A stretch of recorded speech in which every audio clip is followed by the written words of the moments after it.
16 yoshli qiz butun Yaponiyaga qarshi chiqdi. 16 yoshli Yu Guansun ikkinchi qismda aytilgan qo'zg'olonda ishtirok etgandan keyin uyiga jo'natildi va yana shunday qo'zg'olon uyushtirish uchun yaqinlari va qo'shnilarini to'play boshladi. 1-aprel 3000 ga yaqin odam ishtirok etgan qo'zg'olonda maksimal odam to'plashga u katta hissa qo'shdi.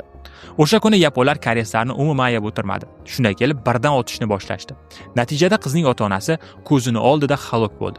Qizga esa shunday taklif berildi: agar qochgan qo'zg'olonchilarni topishda bizga yordam bersang, seni qo'yib yuboramiz. Lekin u bu narsani rad etdi. Eng qizig'i, u qamoqxonada ham tinch o'tirmadi. O'sha yerdagi ayollarni to'plab, qamoqxonada ham norozichiliklar uyushtirdi. U haqida hatto film ham ishlangan. Men uni Telegram kanalga tashlab qo'ydim.